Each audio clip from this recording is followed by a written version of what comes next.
title for this saga is back in front of the brink. Others may say it's over the edge.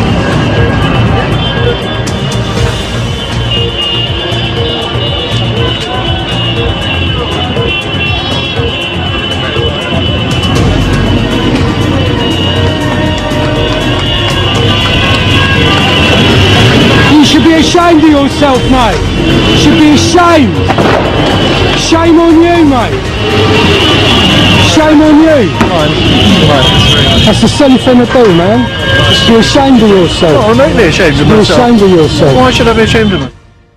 The BBC suspends all phone-in quizzes after admitting it has rigged yet more competitions. Even the charity programmes Children in Need, Comic Relief and Sports Relief featured fake winners. The Director General says there is no excuse for deception. It is time, he says, to put our house in order. Trust and honesty with the public is more important than anything else. Dan, what are we standing on? A driveway? Yeah. So Dan Penteado, whatever his name is, that guy off the Rogue Traders, he's been banged up in prison for stealing benefits. It was in fact Dan Penteado's fame that brought him down. He pleaded guilty to over £24,000 worth of fraud. It was of course his job as part of the roles he had on Watchdog and Rogue Traders to try to protect the public from being ripped off. In the event, the court heard he had stolen over £24,000 of money from the public purse. It's money that Bournemouth Borough Council say they're determined to get back. August 2013, and NATO leaders can't get the public on side for the imminent bombing of Syria. Suddenly, the BBC says it was filming a small rural hospital, and a game-changing atrocity happens right there, the moment they were filming. We were filming the doctors working at this hospital when victims of an incendiary bomb attack on a school playground started pouring in. Absolute chaos and carnage here. It must be some sort of napalm. But a highly sceptical public stayed hostile to military intervention. Exactly 1 month later, the leaders are trying to pin a chemical weapons attack on Syria without success. The BBC airs exactly the same footage but digitally alters the word napalm for, quote, chemical weapons, hoping no one will notice. Absolute chaos and carnage here. It must be some sort of chemical weapon. Not only did folks notice, but it unleashed a massive public investigation, which made some extremely disturbing findings. This is the total fabrication. From beginning to end of an atrocity with BBC reporter Ian Pannell standing amidst a tableau of very bad actors. This is completely beyond the pale. This audio analysis by media investigator Robin Upton shows both versions are identical and from the same speech. The BBC then digitally altered the words from napalm to chemical weapon, the exact justification NATO was finding difficult to prove.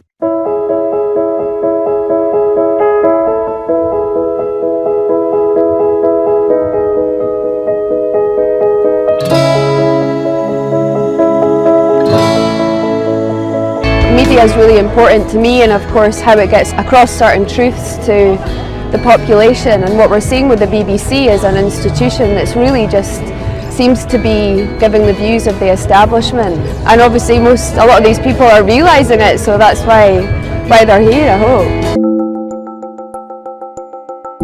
We were talking on the way up here today, and we were saying how sort of maybe 6 months ago I'd completely trust the BBC, and now this has all come out and the lying and the deceit.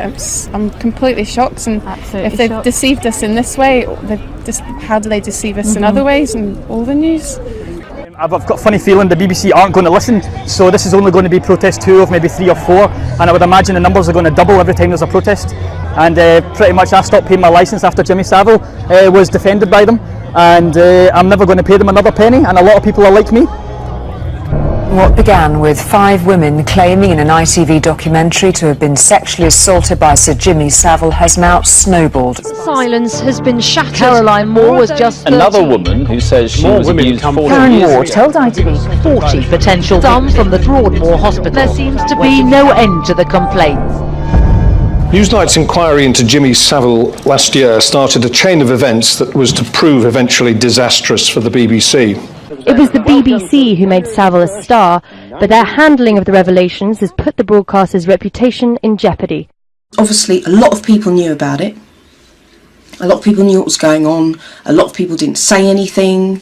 They just let this guy do what he was doing, and he was allowed to just have carte blanche and just do what the hell he was doing. It's a very, very sick story, and there are a lot of people out there who kept quiet and allowed this to happen to the children.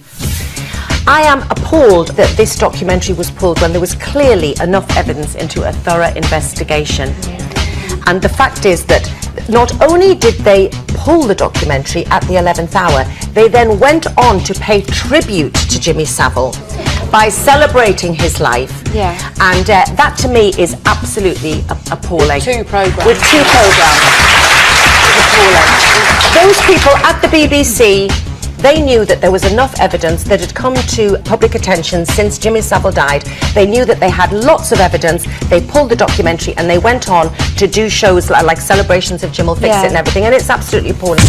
Voices of common sense outside the BBC Broadcasting House, Portland Place, London. Here's what they had to say. Who runs the BBC? The chairman of this trust is none other than Lord Chris Patten. He's paid £80,000 a year as an advisor for oil company BP. He's also paid £40,000 a year by EDF Energy. I think we all need to ask ourselves, if you were to seek an independent opinion on issues like climate change, on sky-high energy prices, on dangerous energy practices like fracking, tar sands, new nuclear and others, would you seriously be going to a paid employee of an energy company that is going to profit from these very dirty practices? Entwistle decided he could no longer continue as the BBC's chief after a report aired on its flagship programme Newsnight earlier this month was found to have wrongly linked Conservative peer Lord McAlpine to child abuse. In light of the fact that the Director General is also the Editor-in-Chief and ultimately responsible for all content, and in light of the unacceptable journalistic standards of the Newsnight film broadcast on Friday 2nd November, I have decided that the honourable thing to do is to step down from the post of Director General. The BBC has been criticised by the Commons Public Accounts Committee and MPs over its excessive payout to the former BBC Director General George Entwistle, who quit in the wake of the Jimmy Savile scandal, saying it was a cavalier use of public money. Entwistle, who resigned, was paid £450,000 after just 54 days in the job. This payment, however, was criticised by the Commons Committee, who said it was out of line with public opinion. That shows that the people at the top of the BBC just don't get it, because this is all about licence fee payers' money, your money and mine, taxpayers' money, being used in a way which just doesn't make sense in the current climate. Mr Entwistle received £450,000, twice the amount he was entitled to if he'd resigned voluntarily. Former Deputy Director General Mark Byford got £949,000, and former Chief Operating Officer Caroline Thompson received £670,000 when she left earlier this year. Some have suggested that the BBC is actively rewarding failure and that more resignations or even sackings are now in order. It's incredible that they can find that the whole management structure of the BBC is at fault of this whole affair, and yet at the end of it, no one is going to get the sack. And those people who are going to be held responsible are being allowed to shuffle off with big payouts, big pension pots. They'll be moved to other jobs, probably on the same salary. 400 Palestinians are... An appeal has been filed by the Palestine Solidarity Campaign and Friends of Al-Aqsa to try and get the BBC to explain whether it's justified in referring to Jerusalem as Israeli. In a case that's been ongoing since 2012, campaign groups have complained to the corporation's trust, the Information Commissioner's Office, and had a Freedom of Information request rejected, but they've vowed to fight on to prevent further misinformation. Of course, Jerusalem isn't an Israeli city. It's divided at the moment. East Jerusalem is recognised by the United Nations international law as occupied Palestinian territory, and Israeli de facto control is only recognised over West Jerusalem. So for the BBC to refer to Jerusalem in its entirety as an Israeli city is inaccurate journalism, and it's also completely wrong under international law. This controversy is not the first time BBC coverage and the corporation's editorial policy have been challenged by pro-Palestinian organisations. In fact, they've argued that for years the BBC seems intent on aping the official line coming out of Tel Aviv, leaving very little space for the Palestinian narrative. In 2011, producers censored the lyrics to a pro-Palestinian rap, editing out the word Palestine.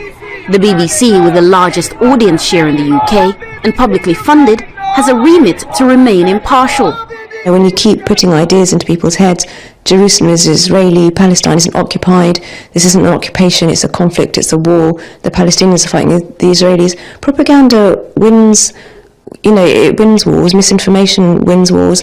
When journalists at the BBC are just spouting Israeli propaganda and refusing to correct it, and the BBC Trust, the highest level you can get to at the BBC, is backing them up, then you know that something is very, very wrong. The Million Mask March.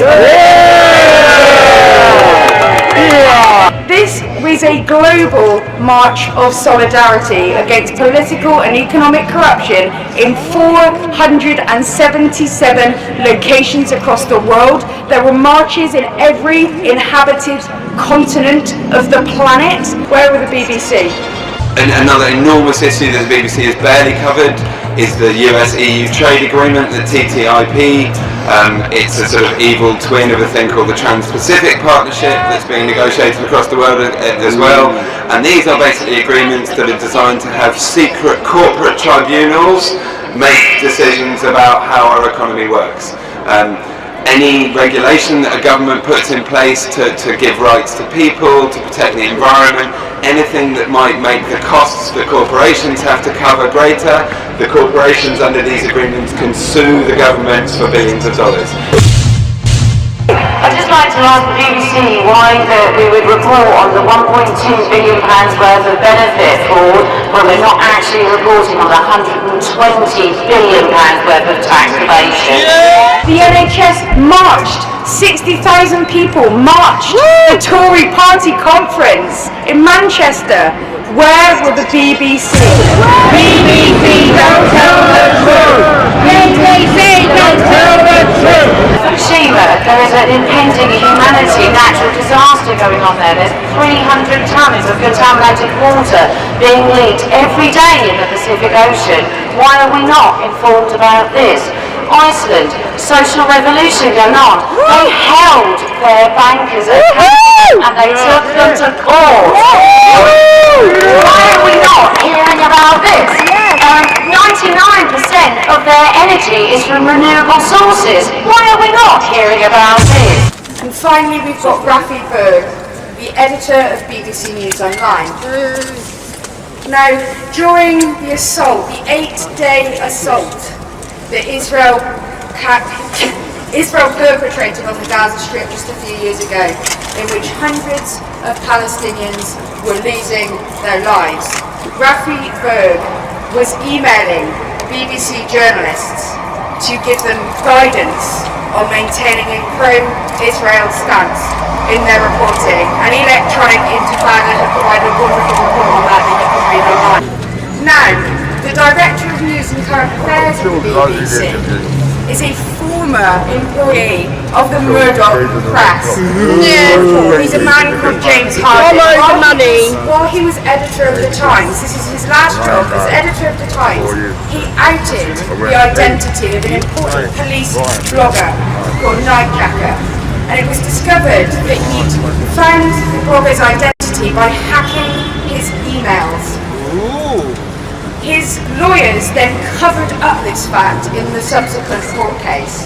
This is the person in charge of hiring the news reporters and shaping the editorial content of BBC coverage on hacking and privacy. He's also on record as being pro-Israel, so you can attest to that fabulously unbiased coverage of Middle East issues that the BBC provides.